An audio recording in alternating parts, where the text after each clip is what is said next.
আসসালামু আলাইকুম রাহমাতুল্লাহ। হুজুর সাল্লাল্লাহু আলাইহি ওয়াসাল্লাম ফাতেমাকে বললেন, মা ফাতেমা, তুমি সাংসারিক কাজ নিজ হাতেই করবে। ঘরের কাজে কখনোই চাকর বা দাস দাসীর উপর নির্ভর করবে না। স্বামীর ঘরকেই নিজের ঘর বলে ধারণা করবে। যে নারী স্বামীকে সেবা যত্ন দ্বারা সন্তুষ্ট করবে, তার জন্য বেহেশত ওয়াজিব হয়ে যাবে। আর হযরত আলী রাদিয়াল্লাহু তাআলা আনহুকে বললেন, হে আলী, তুমি বাইরের সাংসারিক কাজগুলো নিজেই করবে, ব্যবসা বাণিজ্য, পশুপালন। আর মনে রেখো, ওই ব্যক্তি উত্তম পুরুষ যে ব্যক্তির উপর তার স্ত্রী সন্তুষ্ট থাকে। এই সকল উপদেশ দান করে তিনি বিদায় হলেন। তাদের সংসার যাত্রা শুরু হল। সুখ দুঃখের ভিতর দিয়ে চলতে লাগলো।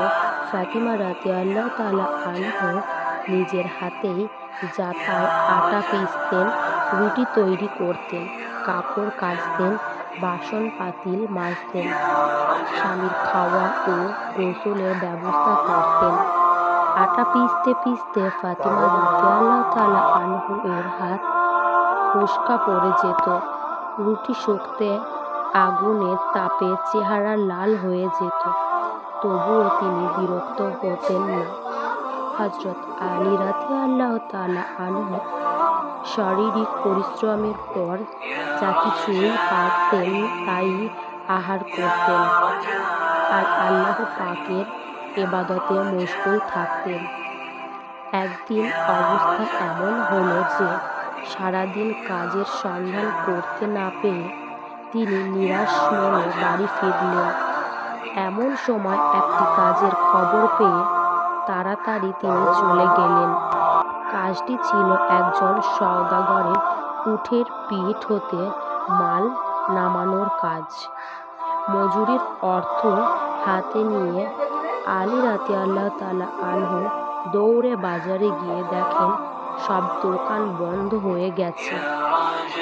অনেক বলে দোকানদারের নিকট থেকে কিছু জব কিনে নিয়ে তিনি গৃহে ফিরলেন। ফাতিমা রাদিয়াল্লাহু তাআলা আনহা তাড়াতাড়ি বিশ্রামের ব্যবস্থা করে দিয়ে জাতায় জব পিষতে লাগলেন। তারপর রুটি তৈরি করে আলী রাদিয়াল্লাহু তাআলা আনহুকে জাগিয়ে তুলে দুজনেই আহার করলেন। আহার শেষ হয়ে দেখেন ভোর হয়ে গেছে। আর একদিন ফাতিমা রাদিয়াল্লাহু তাআলা আনহা এর দেহ এমনই দুর্বল হয়ে পড়েছিল যে তিনি আর বিছানা থেকে উঠতে পারছিলেন না। খবর শুনে হুজুর সাল্লাল্লাহু আলাইহি ওয়াসাল্লাম তাকে দেখতে গেলেন। দরজায় দাঁড়িয়ে ডাক দিলেন। ফাতিমা রাদিয়াল্লাহু তাআলা আনহা বললেন, আব্বা গো, আমার দেহে শুধু মাত্র একখানা চাদরই আছে, তাহা দিয়া শরীরটা কোনো রকম ঢেকে নিয়েছি, মাথা ঢাকবার মতো কিছুই নেই। ইহা শুনে হুজুর সাল্লাল্লাহু আলাইহি ওয়াসাল্লাম নিজের মাথায় পাগড়িখানা ভিতরে ছুঁড়ে দিয়ে বললেন, এটা দিয়ে তোমার মাথা ঢেকে নাও। অতঃপর তিনি ভিতরে গিয়ে বললেন, মা, তোমার কি অসুখ হয়েছে? ফাতিমা রাদিয়াল্লাহু তাআলা আনহা বললেন, আব্বাজান, কয়েকদিন যাবৎ উপোস করতে করতে ক্ষুধার জ্বালায় মাথা ব্যথায় দুর্বল হয়ে গিয়েছি। ইহা শুনে হুজুর সাল্লাল্লাহু আলাইহি ওয়াসাল্লাম বললেন, মা ফাতেমা, আমিও আজ 3 দিন যাবৎ উপবাসী, অথচ আমি আল্লাহর নিকট তোমার চেয়েও অধিক প্রিয়। আমি চাইলেই তিনি দুনিয়ার সবার চেয়ে ভালো খানা আমাকে খাওয়াতেন, কিন্তু আমি দুনিয়ার উপর আখিরাতকে প্রাধান্য দিয়েছি। অতঃপর তিনি বললেন, হে মা ফাতিমা, আল্লাহ পাকের সুসংবাদ নাও। আল্লাহর শপথ করে বলছি, বেহেশতে তুমি হবে রুকমণি কুলের সমঝিও, তোমার হাতে বেহেশতের চাবি থাকবে। ইহা শুনে ফাতেমা রাদিয়াল্লাহু তাআলা আনহা চমকে উঠে বললেন, তাহলে বিবি মরিয়ম, বিবি আসিয়ার কি হবে?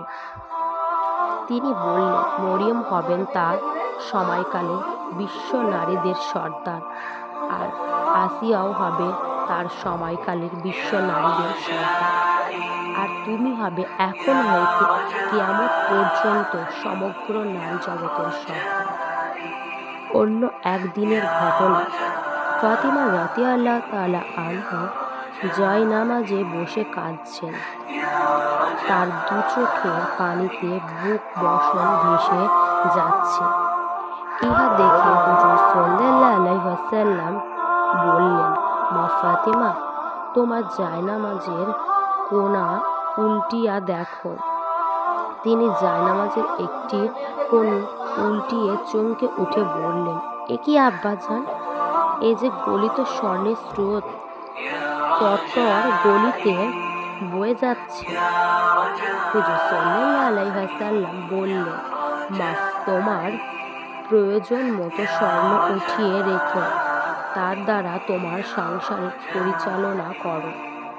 দুনিয়ায় আরাম আনন্দ জাঁকজমক না, যা ইচ্ছে তাই থাক, তবে দুনিয়ার সুখ শান্তি ক্ষণস্থায়ী, পরকালের সুখ শান্তি চিরস্থায়ী। এখন তুমি বুঝে বলো, দুনিয়ার সুখ শান্তি চাও না আখিরাতের সুখ শান্তি চাও?